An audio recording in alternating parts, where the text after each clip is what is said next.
Lundi, vous avez certainement vu le dévoilement des équipes du quart de siècle des équipes d'étoiles du Canadien, première et deuxième équipe d'étoiles. Ça va nous amener à notre affirmation de ce soir. Mais d'abord, revoyons ces équipes d'étoiles. Première équipe d'étoiles composée de Kovalev, Plekanec, Koivu, Markov, Weber et Price. Pour la deuxième équipe, Brendan Gallagher, Nick Suzuki, Max Pacioretty, Sheldon Souray, Piquet Souban et José Théodore devant le filet. Avec cette belle brochette de joueurs, nous amène cette affirmation. Nick Suzuki est le meilleur attaquant du Canadien au cours des 25 dernières années. On en discutait avant d'entrer en ondes. C'est pas nécessairement un très grand cru si on compare à d'autres équipes. Mais je vous ramène à l'affirmation sur Nick Suzuki, meilleur attaquant des 25 dernières années. Philippe, à toi d'ouvrir le bal. Oui, bien, je pense qu'il faut répondre oui, parce que quand on regarde le tableau qu'on vient de présenter, et surtout sur le plan des attaquants, là, on comprend très bien pourquoi le Canadien n'a pas gagné de Coupe Stanley au cours des 25 dernières années. Là. La réponse, elle est oui, là. Oui, là. oui. Tu sais, Kovalev, super joueur, mais tellement compliqué à gérer. Il fallait que Bob Gainey prenne des marches avec lui dans le Vieux-Montréal pour le convaincre d'avoir la bonne attitude puis revenir, puis ça avait eu tenté de jouer. Koivu, très bon joueur, c'est limite aussi. Plekanec, très efficace, mais c'est pas avec lui qui va être ton fer de lance pour gagner une Coupe Stanley. Alors, dans le contexte, pour moi, Suzuki, oui, c'est le meilleur à l'heure actuelle. Ça en dit long sur la promesse du Canadien pour les années futures, mais je trouve que plus je le vois jouer, plus il s'impose, plus c'est un joueur extrêmement créatif qui est capable aussi de marquer dans les grandes occasions. On l'a vu depuis le début de la saison avec des buts en prolongation. Alors, pour moi, c'est certainement le meilleur. Maintenant, il est très jeune encore. Il va falloir qu'il confirme 410 matchs contre 900 pour Plekanec. Mais à l'heure actuelle, je vois mal... Là, quiconque. Tu installes le débat, Philippe, en disant oui à cette affirmation. Ouais. J'ai hâte de vous entendre, vous aussi. Bien, moi, mon problème, c'est que je te pose la question, puis définis-moi meilleur. Meilleur, c'est-tu le plus talentueux? Si tu me dis le plus talentueux, je vais dire Kovalev. Plus efficace pour son équipe. Mais Kovalev, c'est un gros gaspillage parce qu'il a sa place là en jouant un match sur 4. Tu imagines s'il avait joué 4 bonnes parties ou même, on va y en donner 3 écarts sur 4.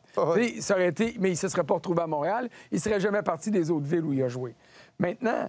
je n'étais pas le plus grand fan de Kovalev, mais en fait, de talent brut, c'était de loin le meilleur de ce groupe-là. Maintenant, tu parles d'efficacité. Efficacité, pour moi, Plekanec justifie sa place là. Moi, il n'était pas sur ma première équipe d'étoiles. Plekanec, il était sur ma deuxième, devant Suzuki, parce que Pacioretty, je considère qu'il était un peu mal aimé. Mais capitaine dans des années difficiles, tu regardes ses statistiques, ses performances, je trouvais que Pacioretty, et là encore, ça démontre... La profondeur. Ou le manque de profondeur du Canadien au cours des 25 dernières années. Mais après ça, je regarde un gars comme Plekanec puis je me dis, il doit être devant Suzuki. Le problème pour Suzuki, c'est que dans 2 ans, il va être devant tout ce monde-là. Puis dans 5 ans, il va devenir la référence. Alors, parce que pour moi, il y a tout le potentiel pour devancer tous ces gars-là dans 2, 3, 5 ans. Mais en ce moment, quand je regarde derrière moi pour les 25 premières années du millénaire, je suis obligé de le mettre quatrième. C'est juste une question de longévité qui fait que tu longévité et puis efficacité. C'est pour ça que Gallagher est là. Est-ce que tu vas trancher parce qu'on a... Non, mais moi, je trouve ça vraiment drôle parce que j'ai tendance à être d'accord avec François, mais pas pour les mêmes raisons, pas avec les mêmes joueurs. Parce que pour moi, devant Nick Suzuki, il y a surtout Saku Koivu.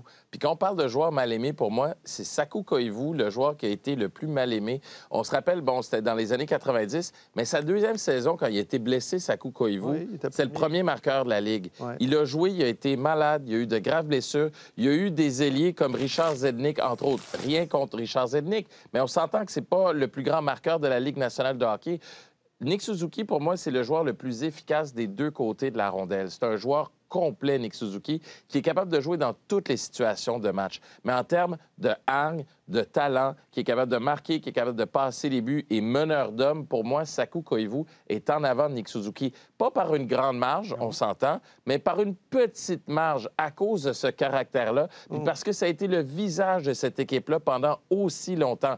Mais comme François, je suis d'accord que dans même 1 an ou 2, ça va être Nick Suzuki qui va être loin devant tout le monde. Moi, j'attends même pas dans 1 an ou 2, puis je comprends tout ça. Puis, tu sais, Koivu, je l'aime beaucoup, puis c'est un gars extraordinaire. Puis quand il est revenu après sa maladie, puis ça, ce sont des histoires absolument formidables. Mais je poserais la question ainsi. Qui on prend aujourd'hui pour bâtir une équipe? Kovalev à son meilleur avec le Canadien Plekanec à son meilleur avec le Canadien, Koivu à son meilleur avec le Canadien, ou Suzuki actuellement, même si on sait Moi, qu'il je va suis devenir tenté par encore Suzuki. meilleur. Je suis Moi, tenté prendrais par Suzuki, moi. Oui, mais c'est bien parce avant que les autres. l'exercice, c'était pas celui-là. Tu as entièrement Oui, raison. je te dis Suzuki aujourd'hui. Oui, il fait partie du 25e. Oui, c'est correct, Ouais. mais c'est pour bâtir à l'avenir. Ouais. Là, je regarde les 25 dernières années, puis je dis, qui est-ce qui est passé?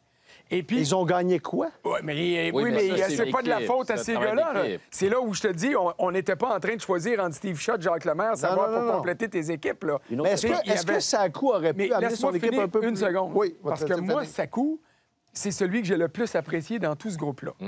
Mon problème avec Sakou, parce qu'on m'avait demandé de voter, puis à cause des circonstances, j'ai été obligé de décliner. Mais tu l'as dit, les meilleures années de Sakou, c'était avant 2000. Ouais.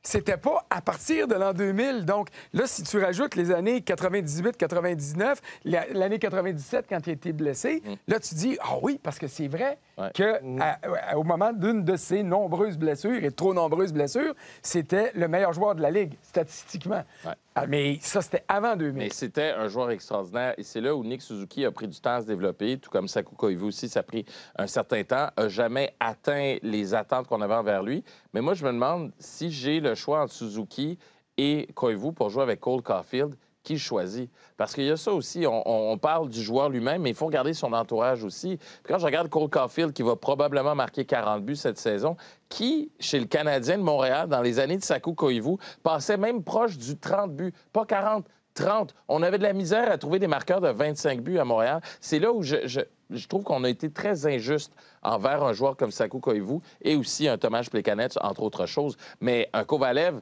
malheureusement pour moi, il ne peut pas passer devant Nick Suzuki à cause justement de sa régularité, sa présence. Il était pas fiable, en fait. C'est la seule raison. Mais en termes de talent brut, on est d'accord, on est tous d'accord ici. Oui, C'est ça. exact. Oh, oui. C'était le meilleur attaquant qu'on a eu, Kovalev. Ouais.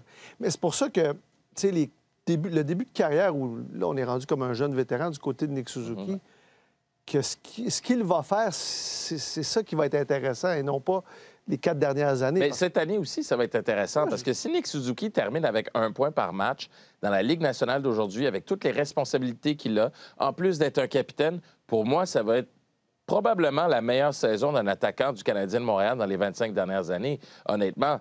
Hormis la saison potentielle de 40 buts de Cole Caulfield, c'est extraordinaire ce qu'il fait Nick Suzuki. Et j'ai l'impression qu'à Montréal, et ça, c'est une question philosophique un peu plus grande, là, quand je regarde les joueurs qui sont sur les 2 équipes d'étoiles, on n'apprécie pas assez les joueurs qui jouent aussi bien défensivement qu'offensivement. On a apprécié Bob Gainey, c'est vrai. On a apprécié Guy Carbonneau, c'est vrai. Mais un joueur complet, qui est capable de jouer dans toutes les situations, les yeux fermés, tu le pointes, il va sur la glace, il va jamais te mettre dans le trouble, il va te sortir du trouble, il va marquer le gros but, il va faire le gros jeu, il va sacrifier pour l'équipe, il va gagner des mises au jeu. Je veux dire, Nick Suzuki, c'est tout ça là, en ce moment. Puis je pense qu'on ne l'apprécie pas encore à sa juste valeur. Et c'est vraiment un centre numéro 1 dans cette ligue-là. Là. Aurait-il pu devancer Plekanec sur la première équipe d'étoiles? Ah, pour moi, ça fait aucun doute. Là, moi, je le vois très, très gros, Nick Suzuki. Et dès maintenant, puis quand on compte les 25 dernières années, il arrête quand, les 25 dernières années? Est-ce qu'il arrête aujourd'hui? Il arrête là, 1 mois et demi quand on a voté? Il arrêtait au 1er janvier, c'est ça. 1er janvier. C'était l'exercice, c'était comme ça.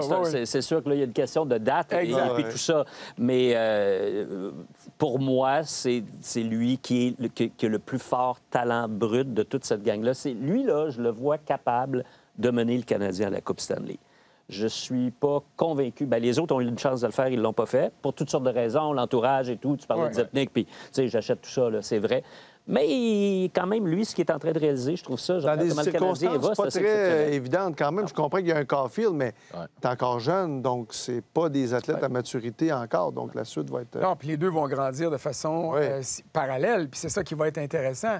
Tu reprends les meilleurs moments de Koivu avec le Canadien, c'est quand Mark Recchi est arrivé pour lui donner le Cole Caulfield de Suzuki. Exact. Quand Plekanec a eu Kostitine, dont j'étais pas le plus grand fan, mais qui avait un talent de marqueur avec Kovalev, bien là, à ce moment-là, Plekanec était en mesure, oui, d'assumer ses responsabilités défensives, mais il avait le potentiel à gauche et à droite, en refilant la rondelle, de récolter des points. Et c'était ça peut-être le drame de Plekanec. On a demandé à Plekanec de remplir 2 rôles parce qu'il n'y avait personne pour assumer le rôle de premier centre, alors que lui n'était pas un premier centre. C'était le 2e centre dont tous les entraîneurs de la Ligue rêvaient. ou un troisième centre être plus défensif, mais on lui demandait de faire un double jeu à Montréal, puis c'était Un peu pas comme Philippe Dano à l'époque. Exact. Ce qui est clair, c'est que dans 25 ans, quand on va se retrouver tous ensemble dans 25 ans... On va parler de demi-dove puis des autres. de- On On verra. l'espère, mais il va jouer encore un seul match.